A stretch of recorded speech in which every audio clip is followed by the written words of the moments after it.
Different things have different levels of importance to different people.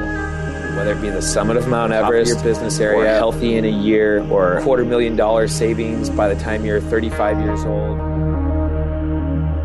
We're not going to tell you what should be important in your life.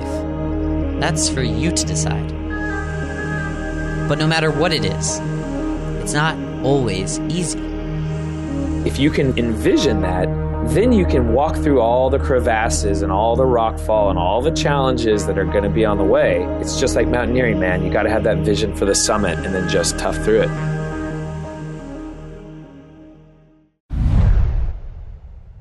Hey there, everyone. Before we get things started, a couple of quick things that you should know. We got some good deals going on. 10% off ski touring from Jackson Hole Mountain Guides. Just drop our name, MTNmeister Podcast, whatever. When you call to book your tour, they'll give it to you. Also, 20% off a tiny little med kit that's perfect for the adventures where you forget to take one or you may not think you need it. Both of these can be found on perhaps the most beautiful website on the internet. That's MTNmeister.com or MountainMeister.com. We own both of them. Our website was designed and created by Lara, not Laura, as her business name may indicate. Seriously, her web design and consulting business is named Not Laura. Check out all of her great work at notlaura.com. Hello, everyone. Welcome to another episode of MTNmeister. Today, with us, we welcome Major Rob Marshall. Hello, Major Rob Marshall. Morning, Ben. How are you doing? I am so good. Welcome to MTNmeister. For the listeners who don't know Rob, he is a reserve C-17 pilot in the Seattle area, also the co-founder of the USAF, United States Air Force, 7 Summits Challenge, and the director of the USAF 50 Summits Challenge. In the 7 Summits variety, Rob led the climb of Mount Everest in the process of fundraising for the families of fallen soldiers. Rob, thank you for your service, and I'm glad we could get you on to the show today. Sometimes it's a little difficult. I've received emails that say, sorry, I'll be in a remote part of Africa for a few months, can't do a Skype call there, or some people are headed down to Antarctica or the Himalaya, wherever. Your version of this, Rob, was and this is exactly what the email said, I'll be doing a survival/avoid capture training on Tuesday from 8 a.m. until well after dark. What is a survival/avoid capture training? Imagine a bunch of adults running around the woods, acting like children, basically playing hide and go seek. But in reality, it's much more serious. Air crews, since way back in the World War II days, want to be able to, if your plane, goes down, you got to parachute out, whatever, and you're in an area that may not be the most friendly. You need to be experts at moving from wherever you end up to a safe place. So that's what we'll be doing tonight, and they require all levels of military to practice that type of stuff. Huh. So have you done these before?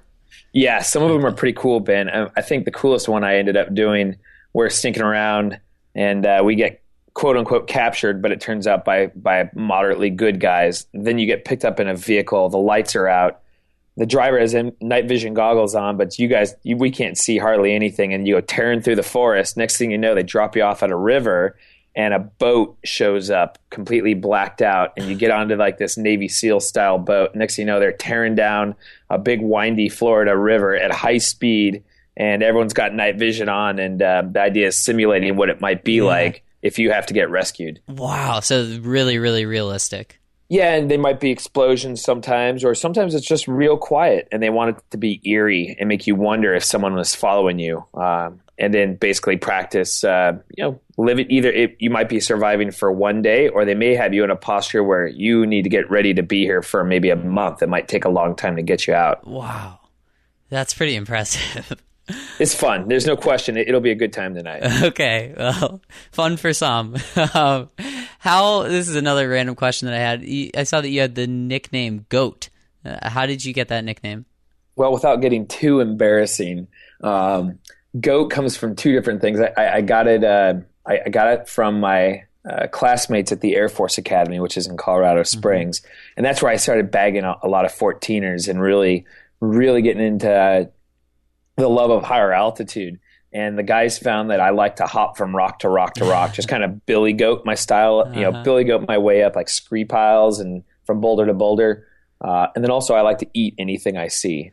So I'm not afraid of, going around third world countries. I don't often go hungry if there's anything edible at all to be had.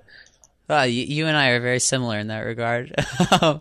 Yeah. What's the worst thing you've ever eaten that you can think of? Oh, that's without grossing out people. Yeah, no, I've eaten duck feet, and then also buffalo flavored rabbit testicles was probably the weirdest. It was like similar to the way that a buffalo chicken wing would, a buffalo flavored chicken wing would be cooked with blue cheese, but it was a rabbit testicle. How about you? Oh man, I don't think anything will ever top that. No, that's pretty good, right? It was at a nice restaurant too. Wow. Well, it is actually, I thought it was really unusual. It was a little scary. When I was in Nepal the first time, when I actually came up with the idea, kind of for the 7 summits, I was just traveling on my own during the rainy season. And I was in this little hut and nobody was speaking English. It was like a Sherpa home. And this was back in 2001. And they pulled this bulbous like thing off the fire mantle. It had been like sitting up there near where a lot of the smoke goes, and it had just been like drying out and smoking. And I remember they sliced off little pieces of it. And this older Sherpa that I was with, in his broken English, was like, "This is like a big deal. Like this is delicacy."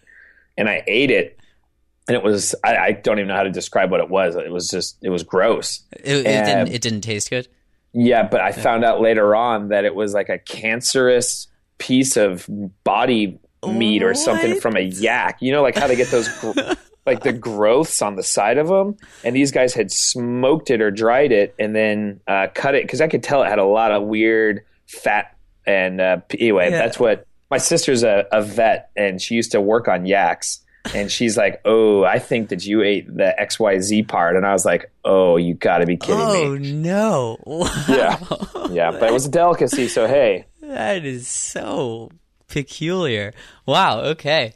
All I don't right. know, between rabbit testicles and that growth that you ate, we pretty much have it covered, I think. I was wondering if GOAT came from the acronym Greatest of All Time.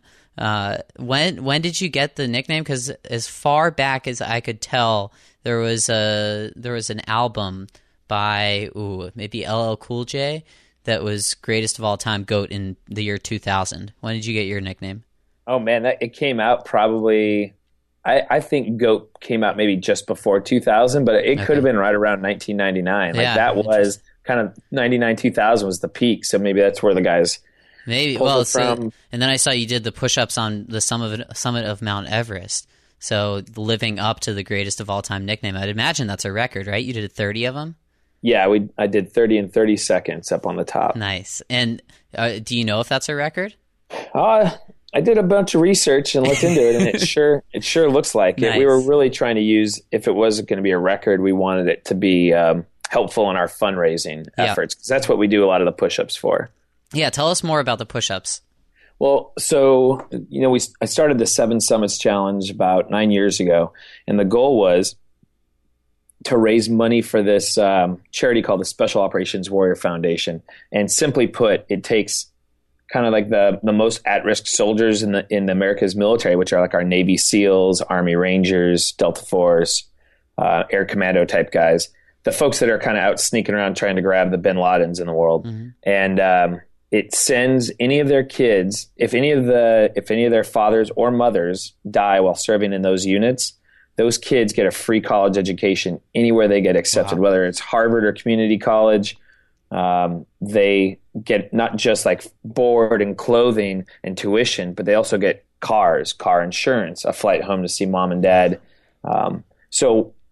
We started raising money for that because I was on a special operations mission in this crazy little country called Albania. Now, it is in Europe, but I tell you what, it does not feel European. It's a rough and tumble type area, but their mountains are gorgeous. It is definitely a place for folks that love mountains. You should try to go and explore in Albania. Just, watch out for all the mafioso. But we were down there doing a special ops mission in 2005, and it was my night off from flying. And at this point, I was a pilot of an airplane called an MC-130, and it's a special operations like transport, flies a lot in the dark. And anyway, long story short, during the training, one of my groups of buddies made a mistake, and they crashed their plane just 100 feet short of a ridgeline as they were trying to cross it, and it killed 9 American airmen, and that left 11 kids without a parent. And those were my years of my life where I thought we were indestructible. Like a lot of mountaineers get that mentality, like, man, I am indestructible. I'm just crushing it. Everything I do, I'm doing great. And when I got told that night as I was coming back with a handful of beer and pizza to give those guys when they landed, I was told, hey, we think they crashed. That's when it struck me like, we aren't indestructible. So after recovering from it all, trying to do a rescue operation, and really just it sunk to my body, I was like, well, what can I do to make a difference now? And that's when we said, well, let's raise money for those 11 kids and make sure that when they become college aged, the widow has nothing to worry about in terms of getting them through school.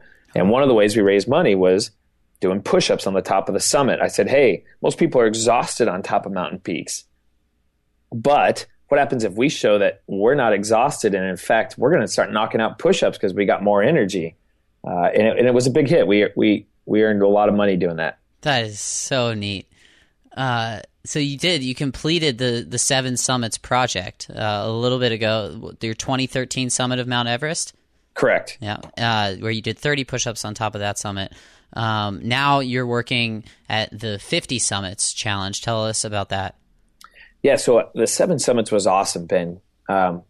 And we had all kinds of different airmen join us, but we realized, man, it takes a lot of time to get folks down to like Antarctica, or obviously it takes a crazy amount of time to do like a Mount Everest. And that took we should say to the listeners that this is all personally funded. Yes. Yeah. To avoid a lot of red tape, we self-funded and pretty much used all of our own vacation time for these climbs.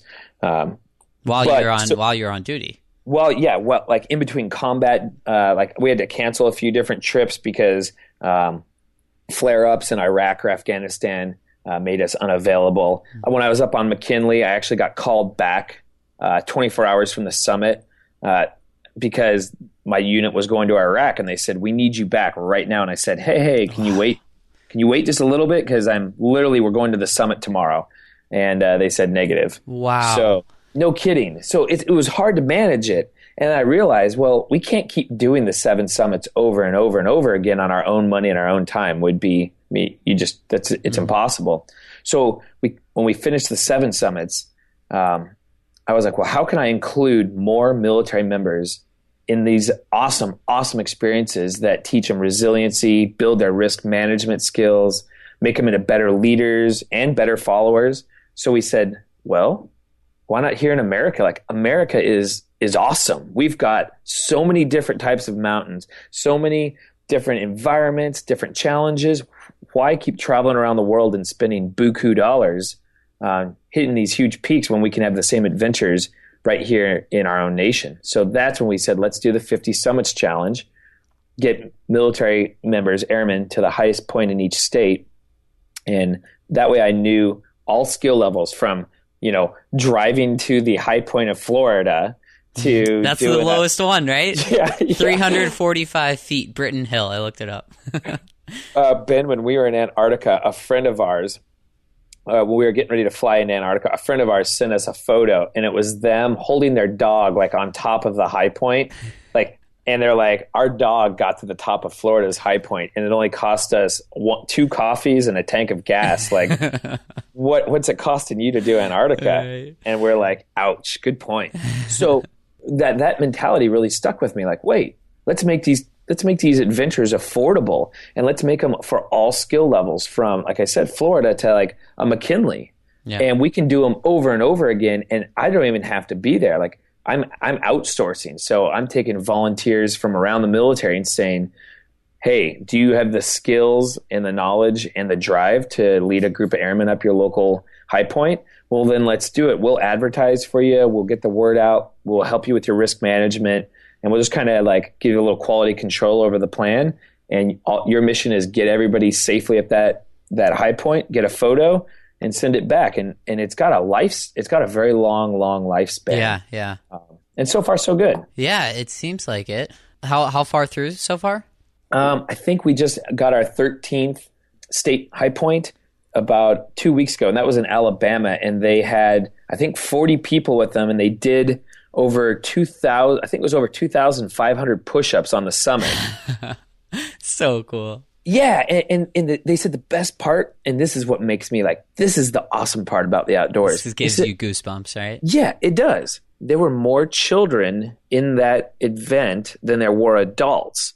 And so you've got all these little tykes getting to the quote-unquote summit of Alabama, and they're learning to do push-ups, and they're having fun, and they're seeing that like this camaraderie and this their family is relaxed, their mom and dad are at ease, and everyone's laughing. Like, man, that's magic. That's like the golden ticket for military members' health and prosperity, for mental and physical health. God, so cool. Yeah. On MTNmeister, we talk about what happens in the extremes and how that relates to our everyday life.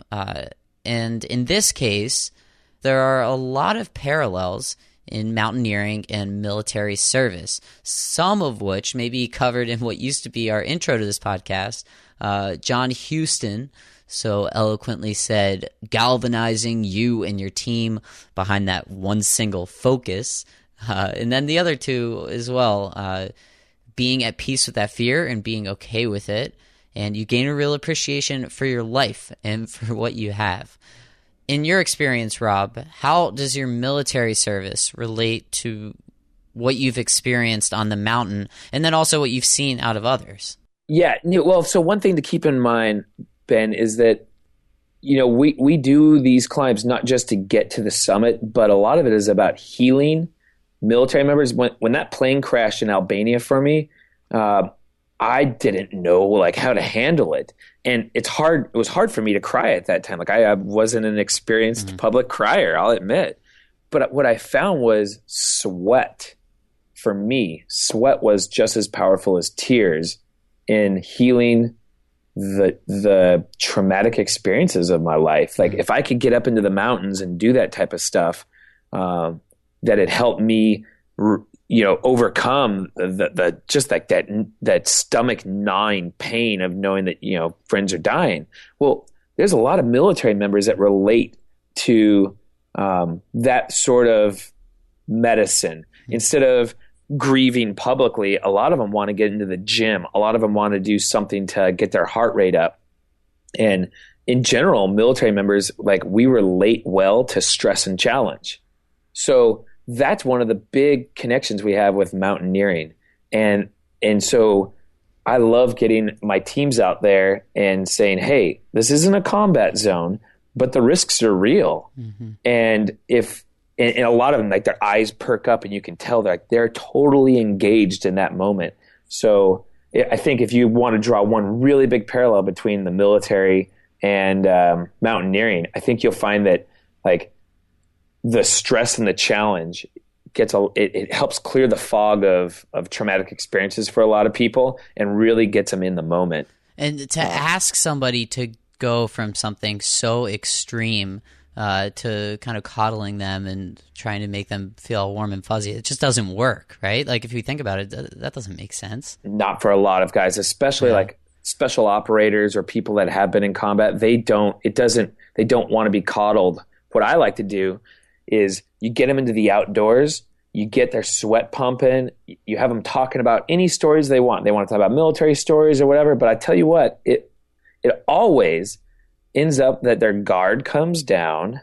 They start talking about family. They start talking about maybe even some traumatic stuff that they've held locked up because they realize, hey, this is a safe place, as in like no one's going to call me a wimp because we're up here like climbing. We got harnesses on. Maybe we're living in tents for, days at a time.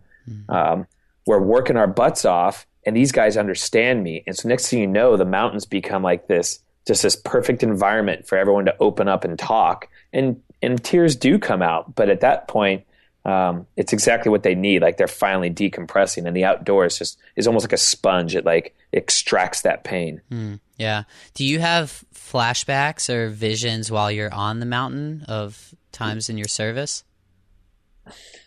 That's a tough question. I don't have like a high level of PTSD or anything like that. Like I'm a lucky person by flying and dropping off a lot of the door kickers. I was spared a lot of that. Like, okay, there could be a bad guy right on the other side of this door. So I absolutely respect that. What a lot of the frontline troops have seen is much worse than I've seen. So I often think about the people, like the friends that have died in plane crashes, the ones that are the most relatable to me.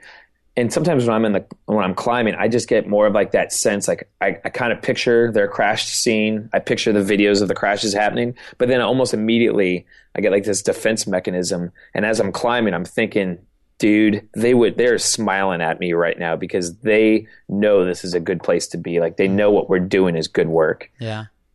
So there are some similarities. There are also some interesting contrasts.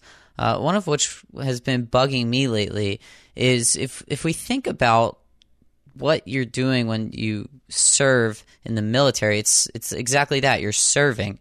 You're subjecting yourself to elevated risk for the benefit of a greater cause. Whereas in mountaineering, you are subjecting yourself to a greater risk, but normally those rewards are more internal. So it's kind of selfish in that regard. But I need to say, too, that I have never served in the military, and I have also never done any high-altitude mountaineering. Rob, you have done both. Feel free to correct me if I'm wrong. What differences are there in mountaineering and military service? Ben, I think you'll find that most military members aren't walking around thinking, hey, I'm in the military, I am not being selfish, and people that aren't in the military aren't selfish, because that would be a selfish kind of thought process right there. You get people that sign up for the military, and it is very unselfish. It's not like the risk of mountaineering where you are looking at avalanche conditions and you're looking at the weather and things are fairly predictable. Imagine taking all that and then throwing in like, some dude with a gun pops up out of your ski tracks and shoots you. And you're like, well, that's not fair. That wasn't predicted. Well, that's what the military members, that's the level of risk they face. You take mountaineering or outdoor risk that can be mostly predictable, and then you throw in the unpredictability of an enemy. And that's scary. And they do it to protect America. They do it to make sure we can wake up and lay skin tracks early in the morning and that we can reach peaks. But I don't think anybody ever looks down on someone else's path in life. At least I don't. That's who I can speak to. I know what I've done is unselfish, but I think when I see other people out like communing with nature, like right behind my house, I've got a place called Tiger Mountain. And when I see folks up there hiking or running, especially when they've got their kids with them, I'm like, hey, they're doing their bit in their life. Like they're raising their children or they're staying mentally and physically healthy. They just didn't have a calling to put on a uniform. Mm-hmm. And so I don't judge them, but I do give obviously mad credit to the men and women that do say, hey, I'm going to take on risk. Some of it is way out of my control and I'm going to serve America. But I don't think you can't put down not putting on the uniform and doing your own version of risk. Like right. That's their own path. Yeah. Good point. It's funny, like hearing you talk about this, you seem to be very good at identifying when your suffering now will translate into reward later, right? Like during the mountaineering, you suffer, but it has a reward on the other side. But in general, a lot of humans have trouble making decisions where the ultimate reward of that decision is delayed. So, for example, saving money for retirement, a lot of people have trouble doing that because it's very difficult to identify that vague feeling in the future when you'll get paid off. You know what I mean? Yeah. So I'm wondering how you're immune to this. And I'd imagine that because you enjoy this kind of suffering now, reaping the benefits later, I'd imagine that you do eat healthily, exercise, and then you also have a good savings fund for retirement. Do I have that right? Absolutely. Okay. In fact, I'm putting an offer on a house today, and thank God I've been saving since I was 18 because the market up here in Seattle is nuts. Huh. Interesting. So why do you think you are so good at identifying reward later? I think our mountain people are going to appreciate this thought process. When I talk to groups about climbing or outdoor stuff, I talk about how you rarely get to see your objective when you leave the trailhead. You know what I'm saying? Mm-hmm. Like everyone pulls into the parking lot and maybe you're going to Everest and you won't even see the summit of Everest for another 10 days of hiking on the trails. Or maybe you're doing a McKinley, or maybe you're just doing a local hike where it's going to take a couple hours before you can even see your destination. Well, isn't that a lot like eating healthy, saving money, making those long-term difficult decisions, knowing that the payout's going to be better? I think I was a lucky dude to have parents that taught me about backpacking. And you guys know how it goes. You're hiking for like an hour and you're like, are we there yet? Are you kidding me? My backpack's heavy. And if you've got a mom and dad that have that vision, they go, hey, relax. When you see where we're going to camp tonight, it's going to be worth it. So I grew up with that ethos of saying hard work now is going to pay off later. And I'll draw the analogy between eating healthy, saving money, making the tough decisions to go through college so that you've got that degree later on. You've got to have a vision of where you want to be, whether it be the summit of Mount Everest or the top of your business area or healthy in a year or $250,000 savings by the time you're 35 years old. If you can envision that, then you can walk through all the crevasses and all the rock fall and all the challenges that are going to be on the way. It's just like mountaineering, man. You got to have that vision for the summit and then just tough through it. Such a good metaphor. And while we're on the topic, for the listeners, we have our 2015 goals written on our website. And we have shown, and studies have shown, that writing your goals down and making them public actually improves your chances of achieving them. So if you just got really motivated there by what Rob had to say, go to our website and write down your goals for 2015. Rob, let's switch over to your gear recommendation, something that we like to talk about on the show, but we don't always talk about gear on MTNmeister, but when we do, we prefer that it comes from the man who did 30 push-ups on the top of Mount Everest. Major Rob Marshall, give our listeners something that they have to have. All right. Well, when I think of waking up and it's cold out and it's go time, like when it was time to hit the summit or go for some of my bigger peaks where the weather was getting nasty, Smart Wool came out with this awesome mid-weight hoodie. So it's your typical merino wool long underwear, but it's got a hoodie, and it just like keeps all that heat from escaping around your neck, protects your face, your ears from howling winds. And if you're like me and you get sweat a lot, you don't have to put on many layers on top of that. So that thing is my absolute go-to when the weather starts nuking. Mm-hmm. And then when it's not nuking and you're laying out like in the high altitude sun, well, you got to listen to a little Bob Marley or some Jack Johnson. Those are your picks? Those are your go-tos? I'm a big fan of pretending like I'm sitting out in the parking lot of like a ski area and just like laying like an 80s film. Like that's what I always try to emulate is that 80s film, feet up. So I'm always jamming out to like portable speakers. But obviously there's not good power in a lot of these mountain areas. So Goal Zero hooked us up years ago with one of their smaller portable solar panels. And that thing is the bomb. It charges my iPhone and it charges my my speaker. And I couldn't ask for anything better. Awesome. The Goal Zero portable charger and the Smart Wool hoodie on Rob's Meister profile page on our website, MTNmeister.com. I'll also throw the video up of you doing the push-ups on the summit of Mount Everest and any other relevant things that we've talked about today. I want to talk about what you're up to next, Rob, because the 7 Summits project has been completed. The 50 Summits project is well underway. What plans do you have for the future? Ben, that's That's a good question. I'm taking a bit of a risk myself right now. I separated from active duty so I could have a little bit more flexibility as a reservist. And when the time comes to get a job, I'm thinking, what can I do to get more military members in the outdoors? So I'm really working on a project right now. Been talking with Outward Bound, talking with the military. What I want to see is a project that gets that. Here's the word that I want to hit. It's inoculate. We're not talking about measles in Arizona. I'm talking about inoculating current military members and their families before traumatic experiences or difficult challenges face them. Think about all there's Wounded Warrior program out there. Awesome program. There's all these other nonprofits and organizations that focus on veterans and folks that have been injured. But there are hundreds of thousands of military members that have yet to see combat, or they've yet to go on a deployment, or they're currently serving.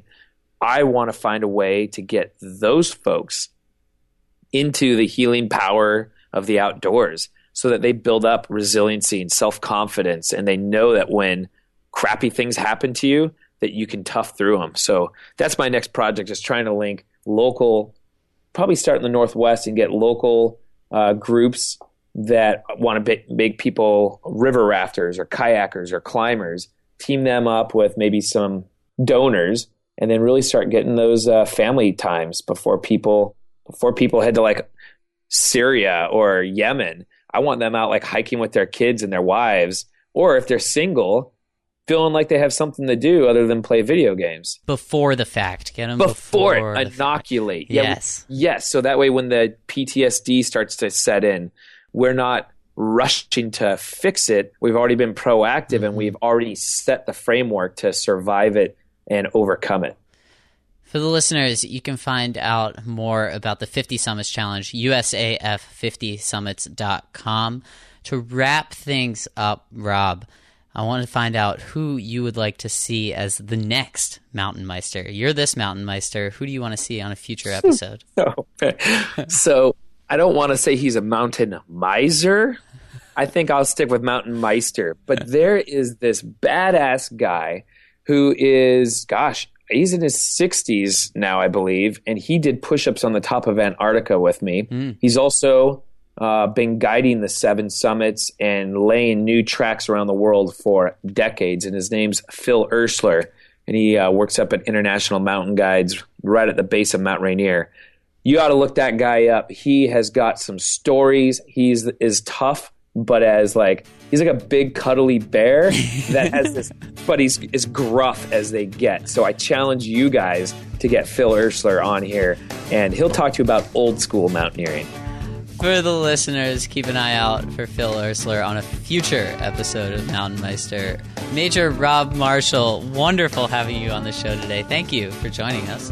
Thanks, Ben. Real honor. And you guys head for the hills and have fun out there.